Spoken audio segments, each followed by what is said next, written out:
Hello दोस्तों, बहुत बहुत स्वागत है आप सबका आपके अपने YouTube channel crazy MG tricks में। मेरा नाम है मोहित गंगवार। यहाँ पर मेरा इंट्रो लिखा हुआ है, आप देख सकते हैं। डेली फ्री क्लास मेरी यूट्यूब पर होती है, जिसमें मैं आपको जीएस के सभी सेक्शंस, चाहे वो हिस्ट्री हो गया, चाहे पॉलिटी हो गया, चाहे साइंस हो गया, ये सभी मैं आपके लिए फ्री ऑफ कॉस्ट पढ़ा रहा हूँ। और इस समय आप लोग जानते हैं कि आरआरबी एनटीपीसी का एग्ज़ाम दिसंबर में होने वाला है। इसके लिए मैं डेली आपके लिए 30 प्रश्नों का क्विज लेके आता हूँ, जो कि प्रीवियस ईयर से होते हैं। आप इन 30 प्रश्नों को हल करके अपनी तैयारी को आसानी से परख सकते हैं कि आपका स्तर तैयारी का कहाँ तक पहुँच चुका है। और ये जो सेशन होते हैं वो सभी कॉम्पिटिटिव एग्जाम्स के लिए होते हैं। सिर्फ यही नहीं कि ये जो जो भी मैं पढ़ाता हूँ कि सिर्फ एक पर्टिकुलर एग्ज़ाम के लिए है, तो ये सभी कॉम्पिटिटिव एग्जाम्स के लिए है, क्योंकि जीएस हर कॉम्पिटिटिव एग्जाम्स के लिए एक महत्वपूर्ण भूमिका अदा करता है। तो इसी कड़ी को आगे हम बढ़ाते हुए जो 30 प्रश्नों की सीरीज में करा रहा हूँ, उसी में आज हम लोग आरआरबी एनटीपीसी की जो सीबीटी 1 की परीक्षा 2016-17 में हुई थी, उसमें जो जीव विज्ञान के प्रश्न थे, उसमें जो टॉपिक है आपका हार्मोन, विटामिन और ब्लड, इससे जो भी प्रश्न पूछे गए थे उसका ये पार्ट 2 आपके लिए मैं लेके आ रहा हूँ। पार्ट 1 में भी मैंने 30 प्रश्न इसके कराए थे। आज हम लोग इसके बचे हुए जो 30 प्रश्न हैं, जो कि बहुत ही महत्वपूर्ण है आपके एग्जाम के लिए, वो आज हम लोग इसके लिए करेंगे। तो देखते हैं पहला प्रश्न इसमें क्या है। ये प्रश्न आरआरबी एनटीपीसी परीक्षा 2016-17 में पूछा गया है।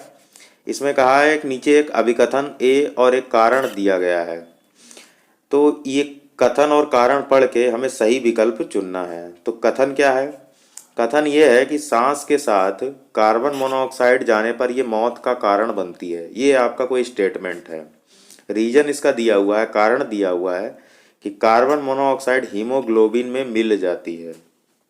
ये आपका कारण दिया हुआ है और इसके आधार पे हमें सही विकल्प चुनना है कि अगर कथन सही है और कारण गलत है। इस तरीके से 4 ऑप्शन आपके बना दिए हैं। तो इसका जो सही जवाब हो जाएगा कि सांस के साथ कार्बन मोनोऑक्साइड जाने पर यह मौत का कारण बनती है, तो ये बिल्कुल सही बात है।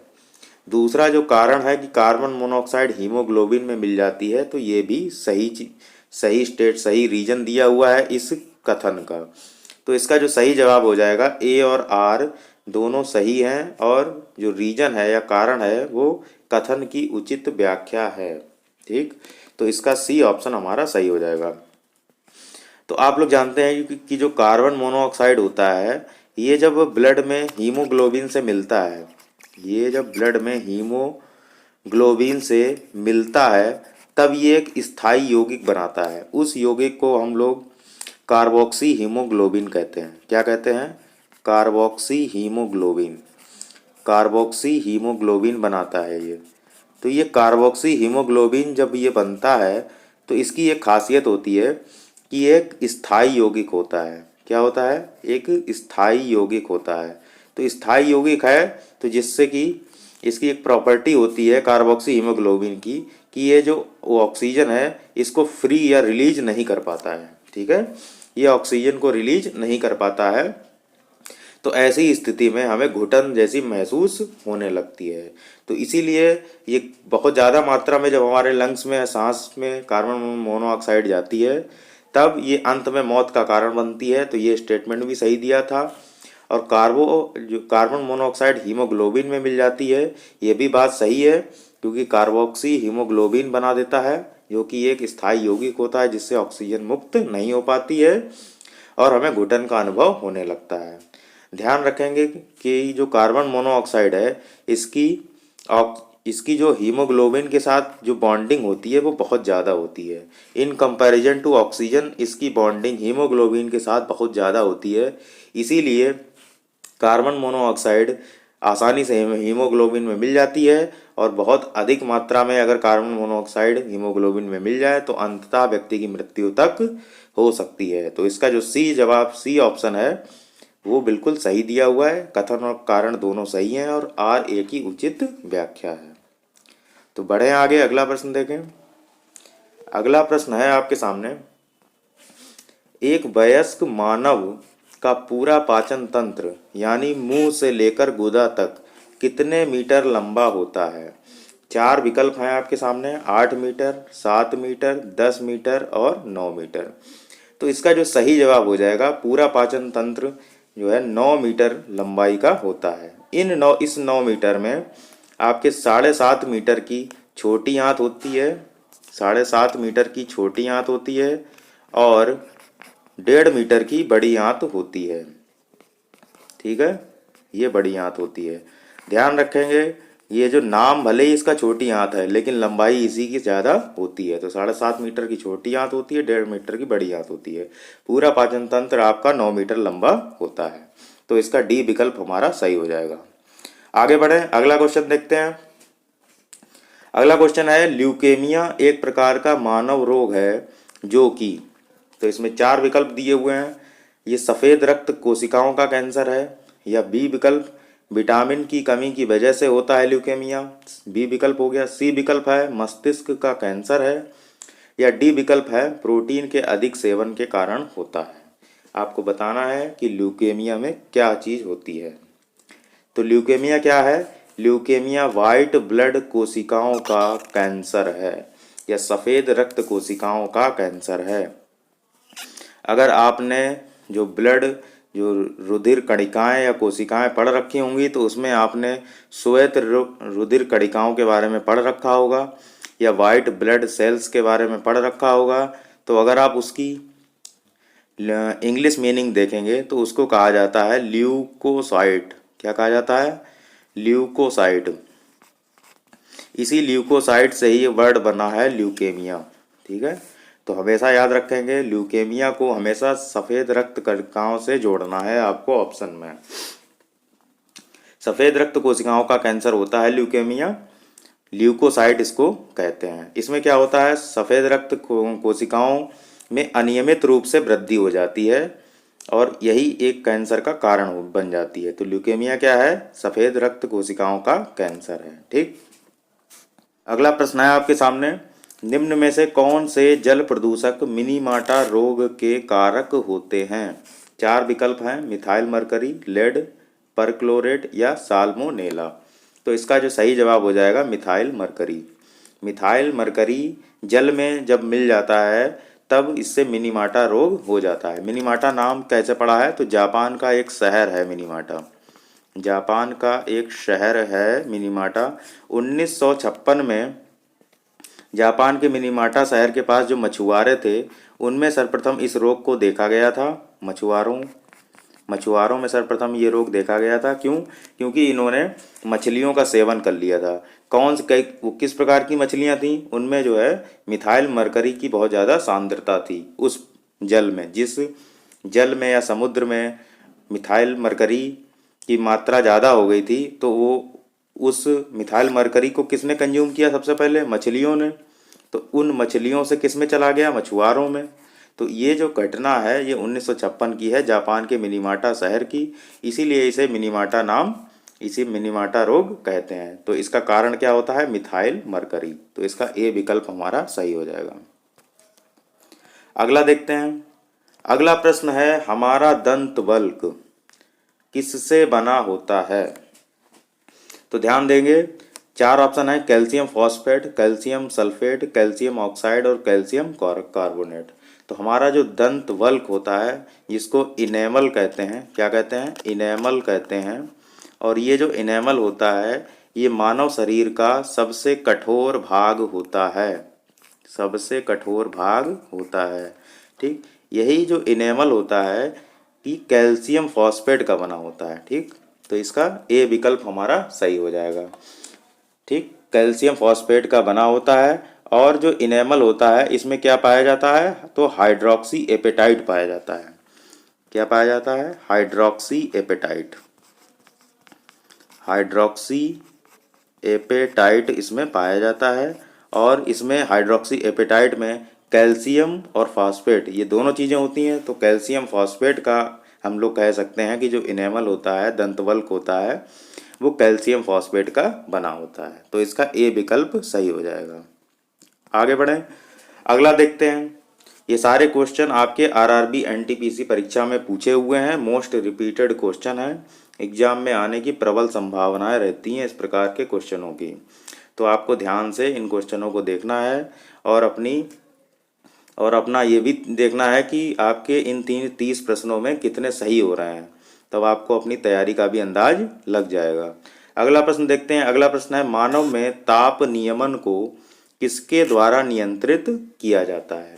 तो इससे पहले जो वीडियो मैंने आपको प्रोवाइड किया था उसमें मैंने आपको जो स्मृति है ना, स्मृति है या जो आपकी सोचने की क्षमता है, विचार विमर्श करने की क्षमता है, ये सारी चीज़ें मस्तिष्क के किस भाग से कंट्रोल हो रही थी, तब उसमें मैंने आपको सेरिब्रम बताया था, सेरिब्रम बताया था।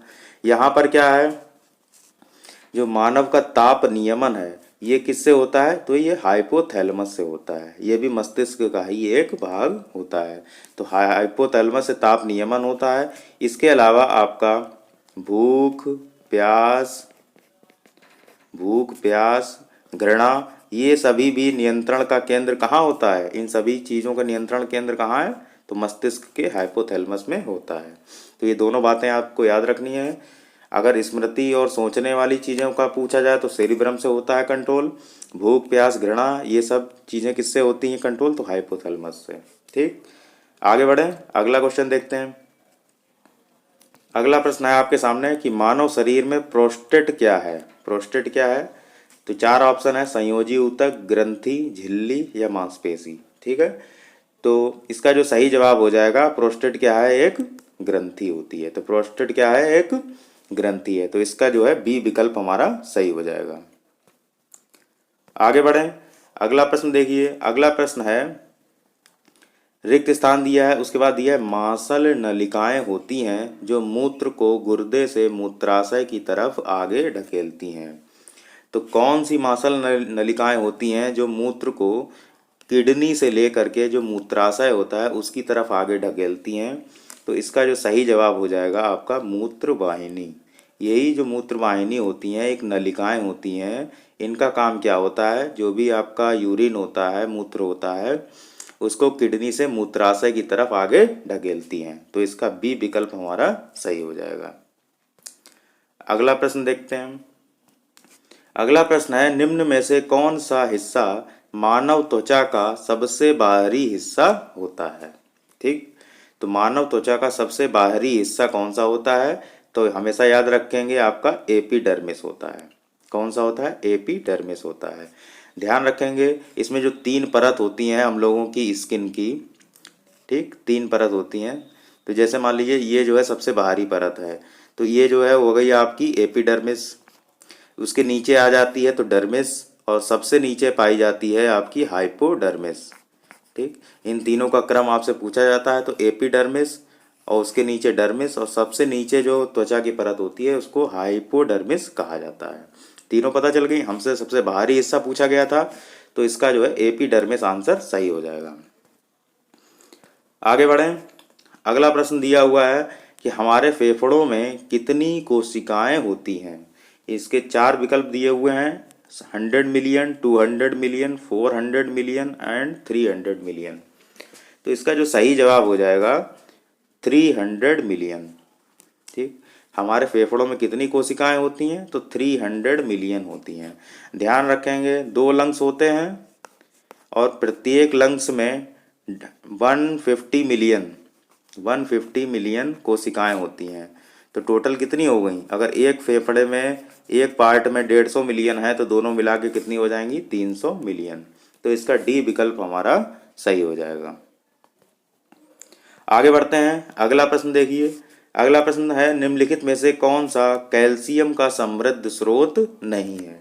तो कौन, हमें ये बताना है कि इन 4 विकल्पों में कौन सा कैल्शियम का सबसे अच्छा स्रोत नहीं है। तो 4 विकल्प हैं, पनीर, कोलार्ड ग्रीन्स, अंजीर और गाजर। तो इसका जो सही विकल्प हो जाएगा गाजर। गाजर आपका कैल्शियम का समृद्ध स्रोत नहीं होता है। आप जानते होंगे कि गाजर विटामिन ए का अच्छा स्रोत होता है। विटामिन ए का अच्छा स्रोत है गाजर। विटामिन ए को ही आप रेटिनॉल कहते हैं। विटामिन ए को ही क्या कहा जाता है? रेटिनॉल। ठीक, विटामिन ए की कमी से ही क्या हो जाता है आपका? ये जो रतौंधी टाइप का जो रोग होता है विटामिन ए की कमी से ही होता है। तो ध्यान रखेंगे गाजर कैल्शियम का समृद्ध स्रोत नहीं है, विटामिन ए का समृद्ध स्रोत है।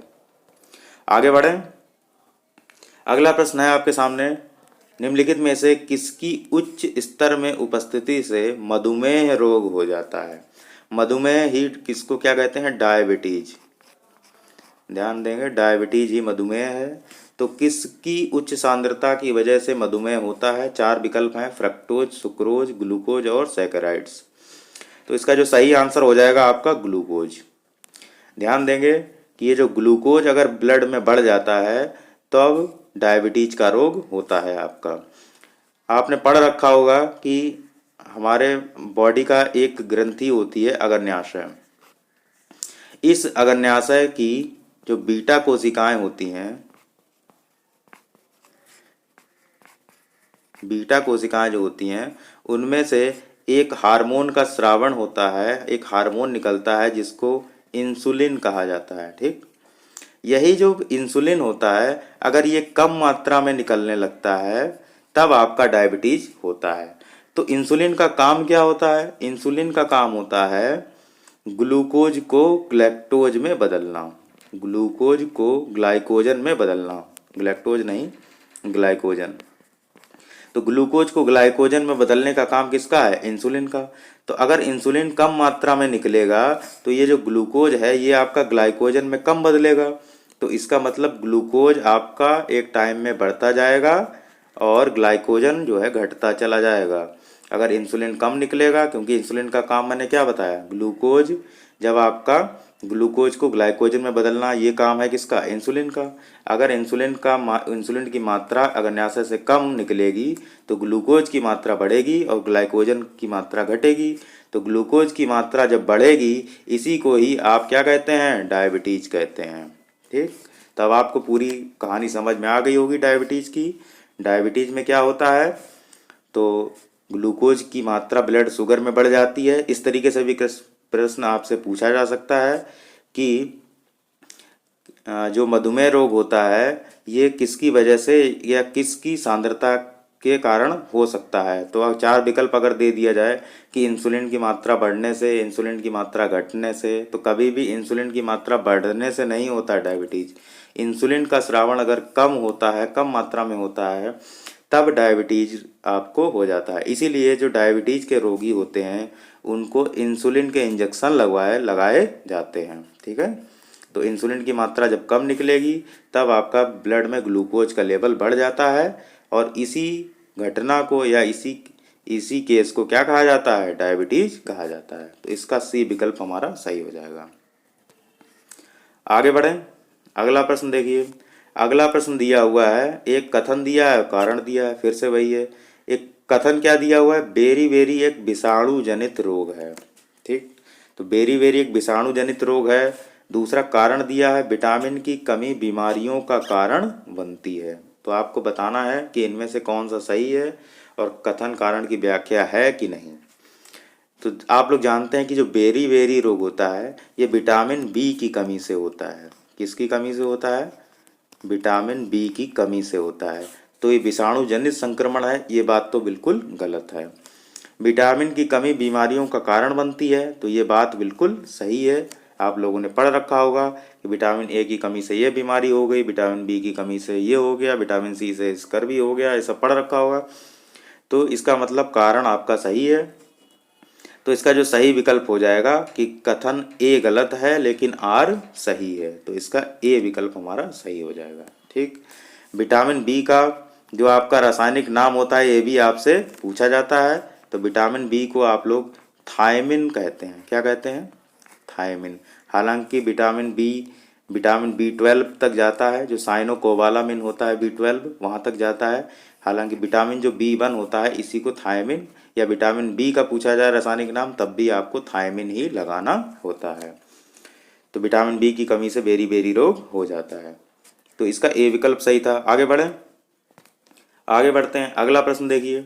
अगला प्रश्न है कि निम्नलिखित में से किसमें विटामिन डी सबसे ज़्यादा होता है। तो विटामिन डी सबसे ज़्यादा कॉड लीवर तेल या मछली के तेल में पाया जाता है। हमेशा ध्यान रखेंगे, इसका सी विकल्प बिल्कुल आपका सही हो जाएगा।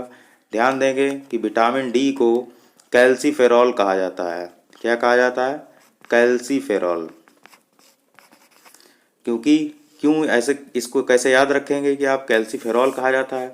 आपको पता होगा कि विटामिन डी कहाँ से प्राप्त होता है, तो सूर्य की रोशनी से, सनलाइट से आपको प्राप्त होता है विटामिन डी। और सनलाइट से प्राप्त होता है तो जो हड्डियाँ होती हैं वो मजबूत होती हैं, इससे कैल्शियम होता है इसमें, सूर्य के प्रकाश से जब ये निकलता है तो ये इसी से आप बना लेंगे कि कैल्सीफेरॉल हड्डी वाला है तो सूर्य की रोशनी से मिल रहा है तो इसको कैल्सीफेरॉल कहा जाता है। विटामिन डी की खोज भी आपसे पूछी जाती है तो हॉपकिंस ने की थी, हॉपकिंस। ठीक है, सूर्य वाला याद रखेंगे तो सोलर कुकर है ना, ये भी देखिए हॉकिंस का कुकर होता है तो इसे आप हॉपकिंस याद रख लेंगे। तो रासायनिक नाम है इसका कैल्सीफेरॉल, खोज किसने की तो हॉपकिंस ने की, और किसमें सबसे ज़्यादा होता है तो कॉड लिवर तेल में होता है। बढ़े आगे, आगे देखते हैं। अगला प्रश्न है प्लाज्मा जो कि रक्त का एक घटक है, ये क्या है। ये एक मांसपेशी है, ये कोशिका है, द्रव है या ऊतक है। तो इसका जो सही जवाब हो जाएगा प्लाज्मा एक क्या होता है, एक द्रव होता है। क्योंकि प्लाज्मा में आपका 90% तक वाटर ही होता है, जल होता है 90% तक।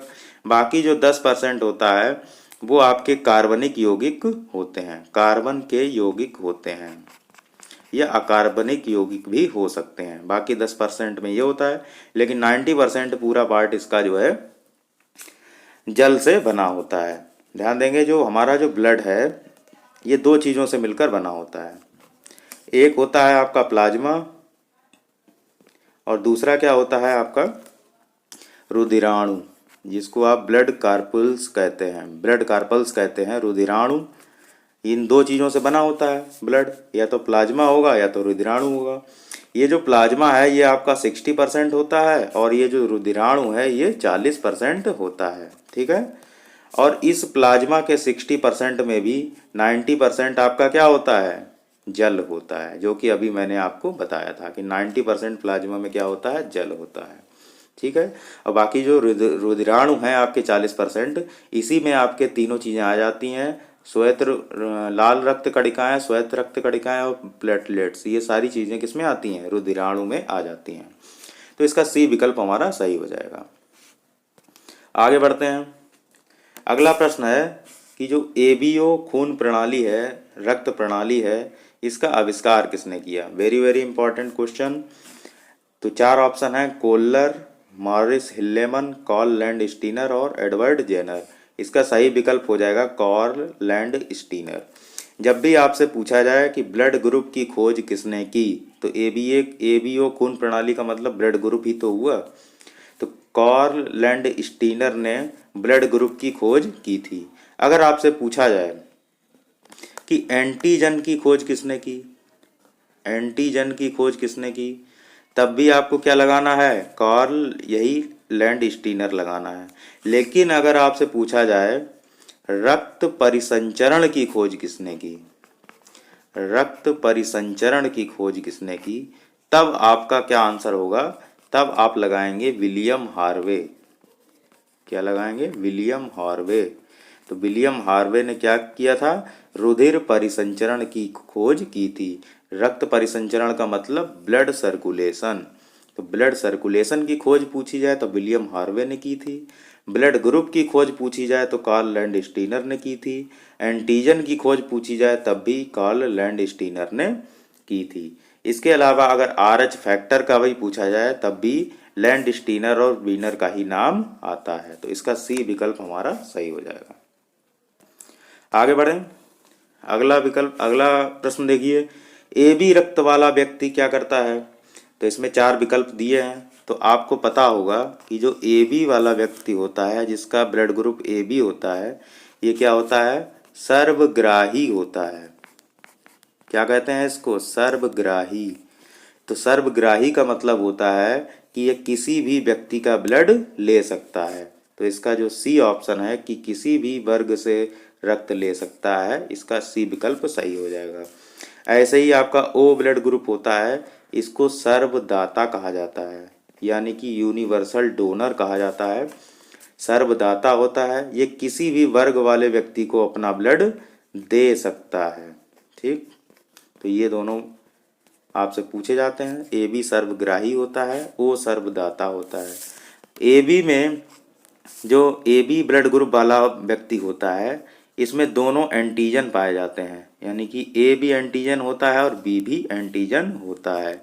जबकि जो ओ ब्लड ग्रुप वाला व्यक्ति होता है, इसमें कोई एंटीजन नहीं होता है। ध्यान रखेंगे, ओ ब्लड वाले में कोई एंटीजन नहीं होता है। ठीक, आगे बढ़ें। अगला प्रश्न देखिए। अगला प्रश्न है, मानव रक्त प्लेटलेट्स रिक्त स्थान छोड़ते हैं जो रक्त के थक्के बनाने में मदद करता है। तो ये क्वेश्चन कई बार रिपीट हुआ है। तो ह्यूमन का जो ब्लड होता है वो प्लेटलेट्स में क्या छोड़ते हैं? प्रोथ्राम्बिन छोड़ते हैं।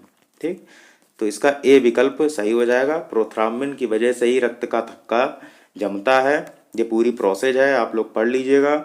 इसके अलावा विटामिन के जो आपका होता है, विटामिन के, ये भी रक्त का थक्का जमाने में मदद करता है।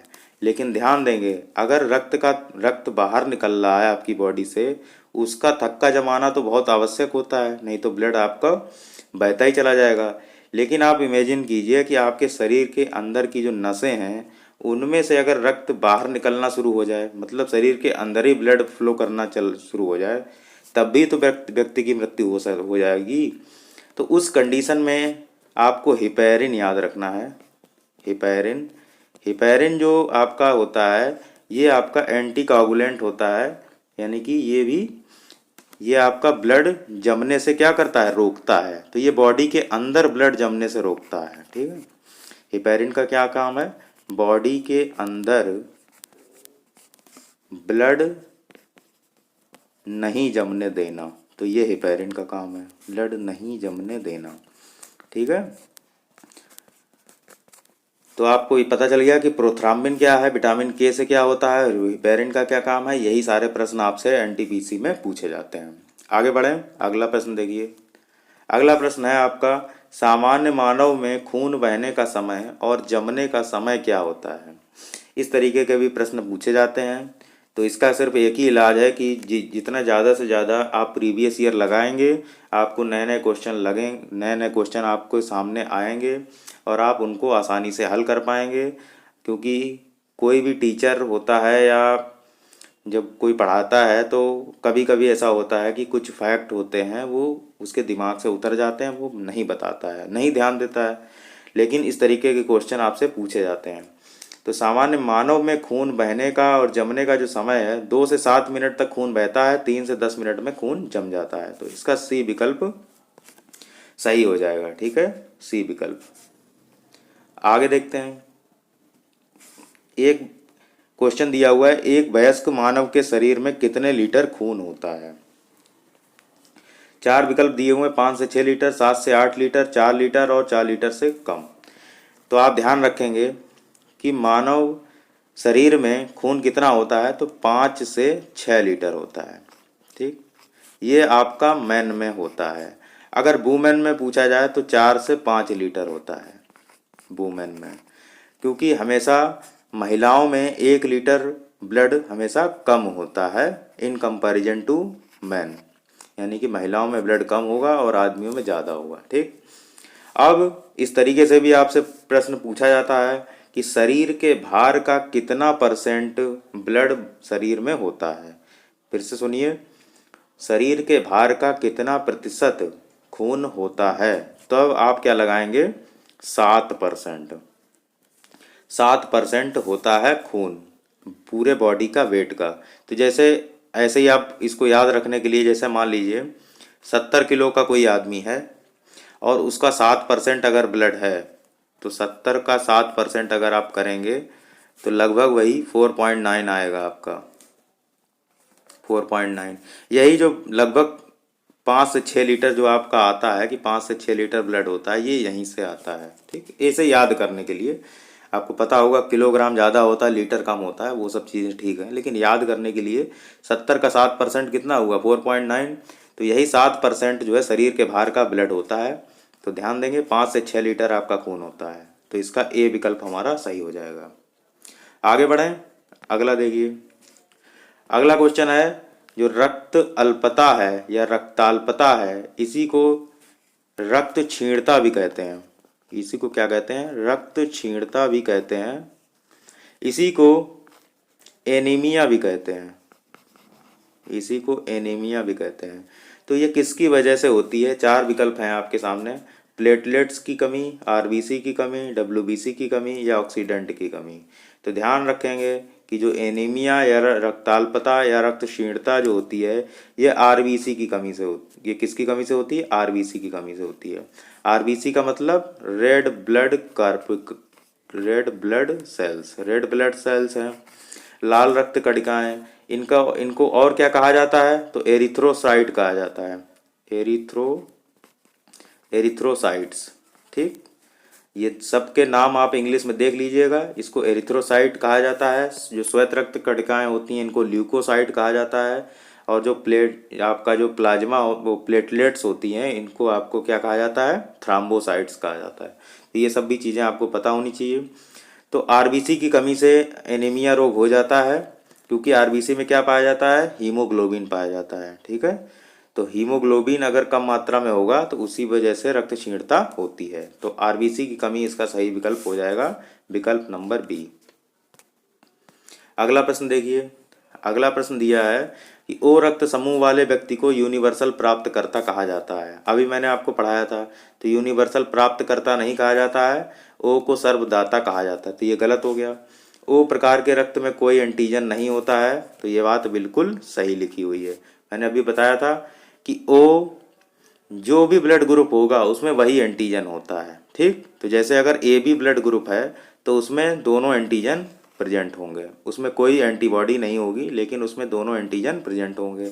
अब ओ में कुछ है ही नहीं, तो इसका मतलब इसमें कोई एंटीजन नहीं है, तो ये विकल्प हमारा सही है। तो हमसे इसका जो सही विकल्प क्या हो जाएगा कि ए गलत है और आर सही है। तो ए गलत है, आर सही है, इसका ये वाला पार्ट सही हो जाएगा। ठीक है, आगे बढ़ें। अगला देखिए। अगला प्रश्न है, हीमोग्लोबिन में निम्नलिखित में से कौन सी धातु मौजूद होती है? तो ये तो आप लोग बता ही देंगे, निकल, लोहा, कॉपर, जिंक। तो इसका सही जवाब क्या होता है? लोहा। तो हीम क्या है? हीम माने ही क्या होता है? लोहा। हीम एक रंजक है।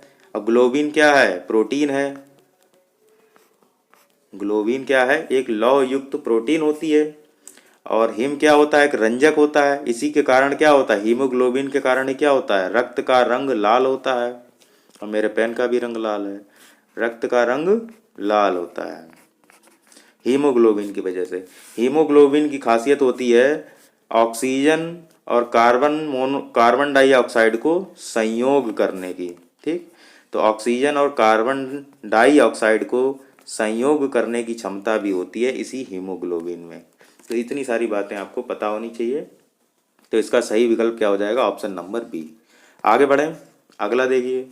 मनुष्य के शरीर की वह कौन सी ग्रंथि है जो एंजाइम और हार्मोन दोनों का श्रावण करती है, यानी कि दोनों निकालती है? तो इसका जो 4 विकल्प दिए हुए हैं, यकृत, अग्न्याशय, लार ग्रंथि और पीयूष ग्रंथि।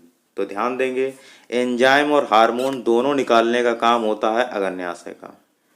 ठीक, जो आपका अग्न्याशय होता है, एड्रीनल अग्न्याशय को पैंक्रियास कहते हैं।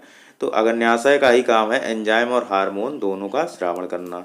इसी अग्न्याशय से ही अभी मैंने आपको बताया था कि इंसुलिन हार्मोन का श्रावण होता है। इसी से आपसे ग्लूकागॉन का श्रावण होता है। इसी से आपका सोमैटोस्टेटिन का श्रावण होता है।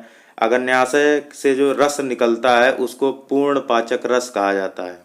क्या कहा जाता है? पूर्ण पाचक रस। पूर्ण पाचक रस क्यों कहा जाता है? क्योंकि भोजन में क्या क्या चीज़ें होती हैं? एक तो आपका कार्बोहाइड्रेट होता है, एक होता है प्रोटीन, और एक चीज़ होती है फैट। यही सब चीज़ें तो मेनली होती हैं। तो कार्बोहाइड्रेट, प्रोटीन और फैट, इन तीनों को पचाने के लिए जो भी आपके एंजाइम की ज़रूरत है, वो सभी एंजाइम और हार्मोन अग्न्याशय की पाचक ग्रंथि से निकलते हैं। इसीलिए अग्न्याशय का जो रस होता है उसको पूर्ण पाचक रस कहा जाता है। ठीक है, तो ध्यान देंगे, अग्न्याशय क्या है? एक ग्रंथि है और ये ह्यूमन बॉडी की दूसरी सबसे बड़ी ग्रंथि है। ठीक, यकृत सबसे बड़ी ग्रंथि होती है, अग्न्याशय आपकी दूसरे नंबर की ग्रंथि होती है। तो इतनी बातें पता चल गई। आगे बढ़े, अगला देखिए।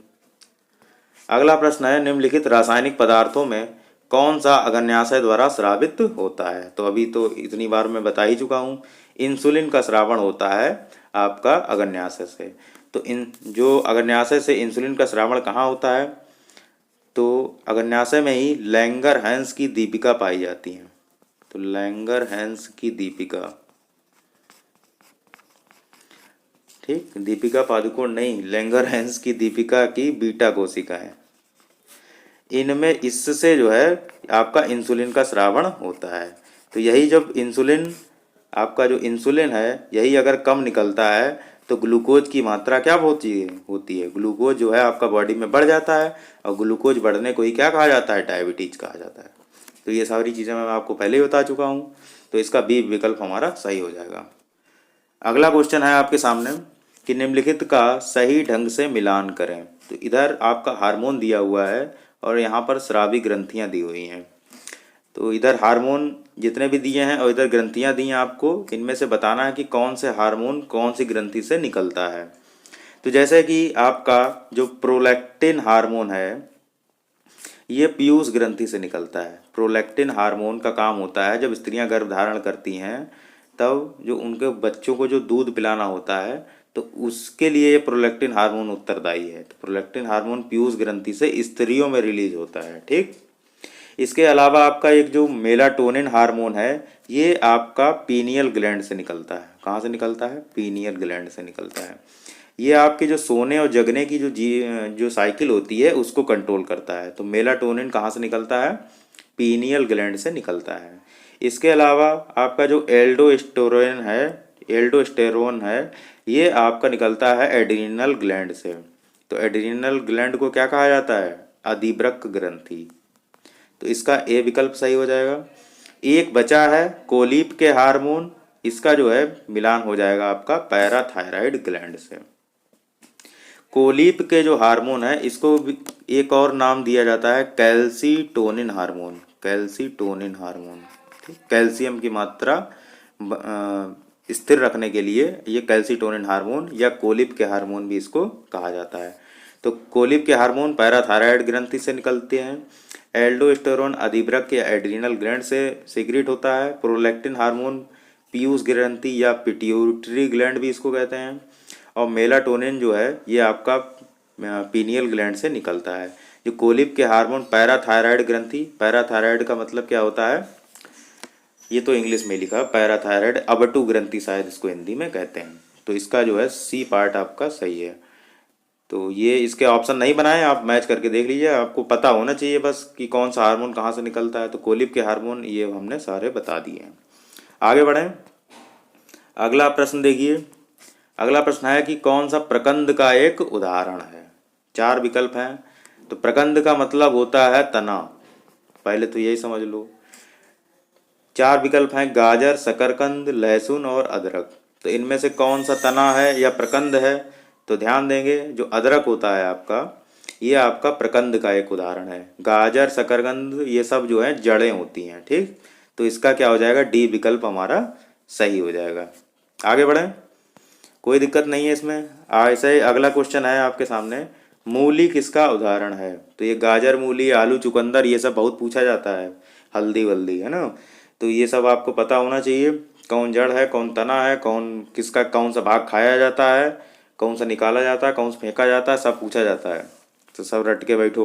मूली किसका एक उदाहरण है? तो मूली जड़ होती है। गाजर, मूली सब क्या है? जड़ है। आलू क्या है? तना है। हल्दी क्या है? तना है। तो इसका क्या हो जाएगा? मूली किसका एक उदाहरण है? जड़ का एक उदाहरण है। ठीक, वैज्ञानिक नाम इसका इंपॉर्टेंट नहीं है, सबके नहीं पढ़ने हैं। इसका देखिए पूछा गया है, किस पौधे का वैज्ञानिक नाम सोलेनम ट्यूबरोसम है? किस पौधे का वैज्ञानिक नाम सोलेनम ट्यूबरोसम है? 4 विकल्प हैं, आलू, टमाटर, कद्दू, प्याज। तो ये जो सोलेनम ट्यूबरोसम है, ये आपका आलू का वैज्ञानिक नाम है। तो इसका ए विकल्प हमारा सही हो जाएगा। आलू क्या होता है? भूमिगत तना होता है। तो आलू जो तने का उदाहरण होता है। ठीक, और यहाँ पर ध्यान ध्यान देंगे, ये जो ट्यूबर वर्ड है, ट्यूबर, इसका मतलब ही क्या होता है? तना। क्या होता है? तना, कंद या तना होता है। ठीक, ट्यूबर का मतलब ये जो ट्यूबर है इसका मतलब कंद होता है। क्या होता है? कंद। तो आगे बढ़ते हैं, अगला प्रश्न देखिए, टमाटर क्या है? टमाटर क्या है? एक फल है। तो ये इसका बी विकल्प सही है। तो ये तो सभी लोगों को पता ही होगा। टमाटर कभी सब्जी मत लगा देना, टमाटर एक फल होता है। ठीक है, ये भी कई बार स्टूडेंट इसको गलत कर देते हैं जल्दबाजी में। तो इसका जो है फल, इसका आंसर सही होता है, ना कि सब्जी। है तो सब्जी के रूप में यूज करते हैं, लेकिन साइंटिफिक रूप से अगर देखा जाए तो इसका क्या होता है? फल होता है। टमाटर क्या है? फल। तो आज हम लोगों ने इसके 30 प्रश्न सॉल्व किए हैं। आप आपने अगर वीडियो ध्यान से देखा होगा और ठीक से समझा होगा, तब आपको समझ में आ गया होगा कि किस तरीके के प्रश्न आरआरबी एनटीपीसी में पूछे जाते हैं। कोई बहुत अधिक कठिन प्रश्न नहीं पूछे जाते हैं। आपको ध्यान देना है, जो भी चीज़ें बताई जाती हैं उसको बार बार रिवाइज करना है। निश्चित रूप से आपको सफलता मिलेगी। आप बस चीज़ों को ध्यान से पढ़िए और उसको बार बार रिवाइज कीजिए। बाकी आपको मैथ और रीजनिंग, ये जो मैथ है और रीजनिंग है, इन पे बहुत ज़्यादा फोकस करना है। इसमें आपके अगर 90% से ज़्यादा सवाल सही हैं तो आपको कोई आरआरबी एनटीपीसी में नहीं रोक सकता। चाहे आपका जीएस जीएस सिर्फ लूसेंट ही पढ़ के चले जाते हैं, तब भी आपको कोई नहीं रोक पाएगा आरआरबी एनटीपीसी में, अगर आपका मैथ और रीजनिंग बहुत ज़्यादा स्ट्रांग है। तो बहुत ज़्यादा टेंशन लेने की ज़रूरत नहीं है। प्रीवियस ईयर के क्वेश्चन पेपर आप रट के एकदम जाइए और लूसेंट पूरा चाट के जाइए। जितना भी लूसेंट में क्वेश्चन दिए हुए हैं वो सब पढ़िए, जो मैं पढ़ा रहा हूँ वो पढ़िए, कोई दिक्कत नहीं आने वाली है। करंट पे ज़रूर आपको ध्यान देना है, करंट अफेयर के क्वेश्चन अच्छे पूछे जाते हैं, तो करंट अफेयर आप पढ़ते रहिए। जीएस बहुत मेजर रोल नहीं प्ले करता है कभी भी, जिसमें आप जानते हैं कि क्योंकि जो जीएस होता है इसका कोई भी फिक्स नहीं होता है कि किस सेक्शन से, इतने सारे सेक्शंस हैं इसमें कौन कहाँ से कौन सा क्वेश्चन पूछा जाए। आपको मैथ और रीजनिंग अपनी अच्छी कर लेनी है, बाकी इसमें साइंस पे ध्यान देना है और करंट पे ध्यान देना है।